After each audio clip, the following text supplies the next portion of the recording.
بسم اللہ الرحمن الرحیم۔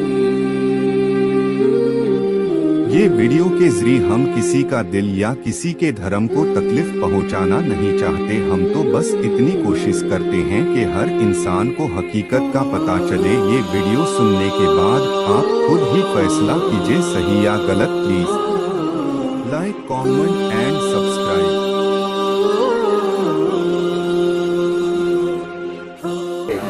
سورت الحج میں ارشاد ہو رہا ہے وَمَن يُعَظِّمْ حُرُمَاتِ اللَّهِ فَهُوَ خَيْرٌ لَهُ عِندَ رَبِّهِ، جس نے اللہ کے محترم چیزوں کی عزت کی، جس نے اللہ کے محترم اور مکرم چیزوں کی عزت کی تو اس کے پروردگار کے یہاں خیر ہی خیر ہے۔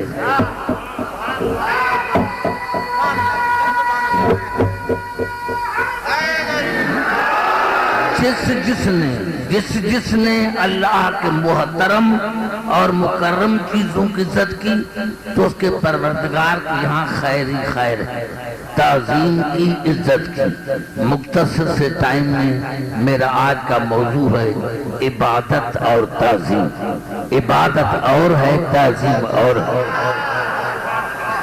ہم جو علم کو جھکتے ہیں، تعظیم پر جھکتے ہیں تو یہ تعظیم ہے، یہ عبادت اور ہے۔ تعظیم کے ساتھ عبادت ہے۔ آئیے چلتا ہوں قرآن کی طرف۔ ارشاد ہو رہا جس نے اللہ کے محترم اور مکرم چیزوں کی عزت کی تو اس کے یہاں خیر ہی خیر ہے۔ ایک آیت چھوڑ کر اللہ نے پھر ارشاد فرمایا وَمَن يُعَظِّمْ شَعَائِرَ اللَّهِ فَإِنَّهَا مِن تَقْوَى الْقُلُوبِ، جس نے اللہ کی نشانیوں کی تعظیم کی، جس نے اللہ کی شعائر اللہ کی نشانیوں کی تعظیم کی تو میں اللہ اس کے دل کو تقوی سے مالا مال کر دیتا ہوں۔ جس نے اللہ کی نشانیوں کی تعظیم کی تو میں اللہ اس کے دل کو تقوی سے مالا مال کر دیتا ہوں۔ پھر آگے اللہ نے فرمایا اسی صورت میں وَالْبُدْنَ جَعَلْنَاهَا لَكُم مِّن شَعَائِرِ اللَّهِ، دیکھو یہ قربانی کے جانور میری نشانی ہیں۔ قربانی کی تعظیم کرنی ہے اللہ کی نشانی کی، یہ قربانی یہ قربانی کے جانور جو ہیں یہ اللہ فرمائے قربانی وَالْبُدْنَ جَعَلْنَاهَا لَكُم مِّن شَعَائِرِ اللَّهِ، یہ اللہ قربانی کے جانور میری نشانیاں ہیں، یہ اللہ کی نشانیاں ہیں۔ پھر ارشاد فرمایا سورۃ بقرہ میں اِنَّ الصَّفَا وَالْمَرْوَةَ مِن شَعَائِرِ اللَّهِ، یہ صفا اور مروہ کی پہاڑیاں اللہ کی نشانیاں ہیں۔ عزت کرنی ہے اللہ کے محترم چیزوں کی، عزت کرنی ہے اللہ کی نشانیوں کی، اور اللہ کی نشانیاں ہیں اللہ کی قربانی کے جانور، یہ اونٹ بکرے یہ نشانیاں ہیں اللہ کی۔ اللہ فرما رہا ہے کہ ان کی عزت کرو تو میں اب مجھے کہنے دو، مجھے جواب دو کہ جب اللہ کی نشانیاں ہیں صفا اور مروہ یہ پہاڑیاں ہیں، یہ پہاڑیاں ہیں، ان کی تعظیم واجب ہے۔ یہ بکرے کہاں رہا جناب اسماعیل کا زمانہ، کہاں رہا آج کا زمانہ، ہزار بس گزر گئے، لیکن ابھی بھی جو جانور قربانی کے ان کی تعظیم واجب۔ یا اللہ اگر ہم تعظیم نہ کریں تو ارشاد ہو رہا ہے سورۃ مائدہ یا ایھا الذین آمنوا لا تحلوا شعائر اللہ ولا الشہر الحرام ولا الہدی ولا القلائد، اے ایمان لانے والے اللہ کی نشانیوں کی تعظیم کرو ورنہ ایمان سے خارج ہو جاؤ۔ اللہ کی نشانیوں کی تعظیم کرو ورنہ ایمان سے خارج۔ اور یا اللہ نشانیاں کون ہیں؟ آواز میرے حرمت کے مہینے، 4 مہینے، رجب کا مہینہ، ذیقعد کا مہینہ، ذی الحج کا مہینہ، محرم کا مہینہ۔ پھر اللہ نے فرمایا قربانی کے جانور، پھر اللہ فرمایا قربانی کے جانور میں جو رسیاں ہیں ان کی عزت کرو۔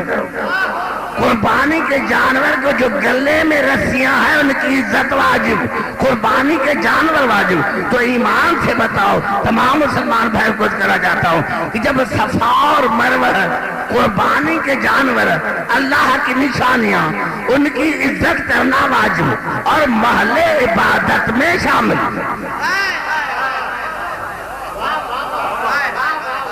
شاید میں نے نہیں سمجھا سکا، میں کہا کہ جب صفا اور مروہ قربانی کے جانور یہ اللہ کی نشانیاں ان کی تعظیم کرنا واجب اور محل عبادت میں شامل، تو بتا اب 14 کا کیا مقام ہوگا کہ جن کی وجہ سے خدا پہچانا جاتا ہے، جن کی وجہ سے، کیونکہ شہید شعر لا جمع ہے شہیدت ان کی، شہیدت ان کی معنی ہے جس کو دیکھ کر خدا یاد آئے گا۔ ارے تمہیں بکرا دیکھ کر خدا یاد آتا ہے اور علی سے تمہیں خدا یاد نہیں آتا۔ نعرہ حیدری،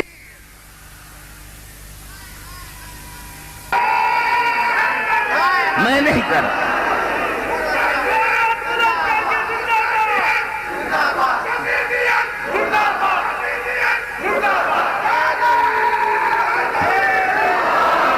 راجہ بھائی یہ الفاظ ہیں کنز المال کے 19 جلدیں ہیں، اس میں یہ الفاظ ہے کہ جب میرا مولا علی مدینے کے گلی سے گزرتا تھا تو یہودی دیکھ کر کہتے تھے ما اشجعات الفتح لا الہ الا اللہ، یہ کیسا بہادر ہے، شاید اللہ کے سوا کوئی اور اللہ نہ، ما اکرم حاضر الفتح لا الہ الا اللہ، یہ کیسا اللہ کا حسین بندہ ہے، اللہ کے سوا کوئی اللہ نہیں، کو جس کے چہرے سے دیکھنے سے خدا یاد آ جائے، جس کے چہرہ دیکھ کر خدا یاد آ جائے اس کو قرآن میں علی کہتے ہیں۔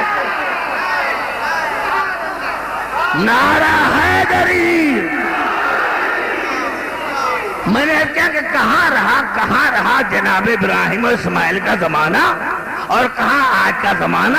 ابھی بھی واجب ہے کہ قربانی کے جانوروں کی عزت کرو، قربانی کے جانوروں کے تمہیں خدا یاد آتا ہے، علم سے یاد نہیں آتا، تازے سے یاد نہیں آتا، یہ ہم جو جھکتے ہیں خدا سمجھ کر نہیں، اللہ کی نشانیاں سمجھ کر، کیونکہ علم کو دیکھ کر خدا یاد آتا ہے، تازے کو دیکھ کر خدا یاد آتا ہے، خدا یاد آتا ہے ان کو۔ آئیے چاہتا ہوں قرآن کی طرف، ہو سکتا ہے کسی کے دل میں ہو کہ جھکنا شرک ہے، آئیے چاہتا ہوں قرآن کی طرف۔ ارشاد ہو رہا ہے سورۃ بنی اسرائیل میں وَقَضَىٰ رَبُّكَ أَلَّا تَعْبُدُوا إِلَّا إِيَّاهُ وَبِالْوَالِدَيْنِ إِحْسَانًا۔ اے میرے حبیب، پوری آیت میں رسول مخاطب ہے، اللہ رسول کو کہہ رہا ہے میرے حبیب تیرے پروردگار کا حکم ہے کہ عبادت اس کی جائے اور اپنے والدین سے احسان کرو۔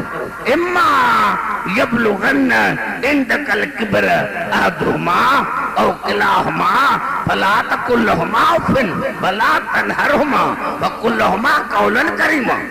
جب تمہارے دونوں ماں باپ بوڑھے ہو جائے تو ان کو جھڑک نہ دینا، ان سے اف نہ کرنا، ان کے ساتھ نہایتی ادب کے ساتھ بات کرنا، نہایتی ادب کے ساتھ۔ وَاخْفِضْ لَهُمَا جَنَاحَ الذُّلِّ مِنَ الرَّحْمَةِ، اور اپنے گردن کو جھکا دے دونوں کے سامنے، دونوں کے سامنے، والدین کے سامنے گردن کو جھکا دے۔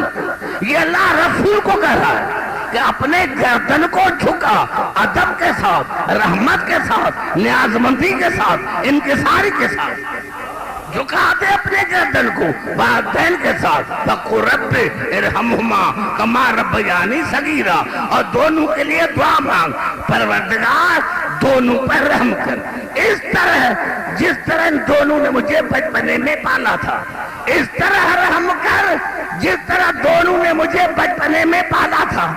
ہمارے حکم تو عام ہے نا، یعنی والدین کو جھکنا عبادت میں شامل ہے۔ کیا ہمارے والدین معصوم ہیں؟ غیر معصوم ہیں، یہ ادب ہے، عبادت نہیں ہے۔ ہمارے والدین غیر معصوم، ان کو جھکنا تو واجب ہے۔ ہے، ان کو جھکنا تو تعظیم ہے، ان کو جھکنا تو عبادت ہے۔ اگر ہم تازے کے آگے جھکے تو پھر بدعت کا ہے کی؟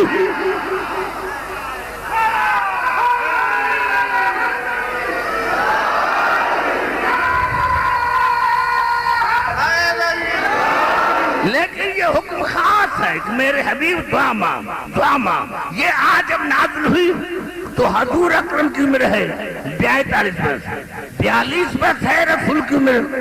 جب جناب آمنہ کی وفات ہے 6 سال میں، یعنی حضور اکرم تھا 6 سال کا، تو جناب آمنہ کا انتقال، جناب عبداللہ کا انتقال رسول کی ولادت سے پہلے، رسول کی ولادت سے پہلے جناب عبداللہ کا انتقال، 6 سال کی عمر میں جناب آمنہ کا انتقال۔ تو یہ والدین کون ہیں؟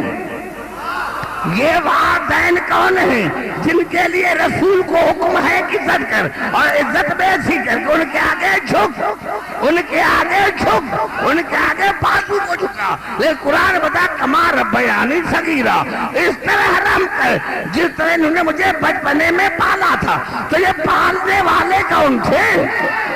رسول کو پالنے والے کون تھے؟ رسول کو پالنے والے یا علی کا باپ تھا یا علی کی ماں تھی؟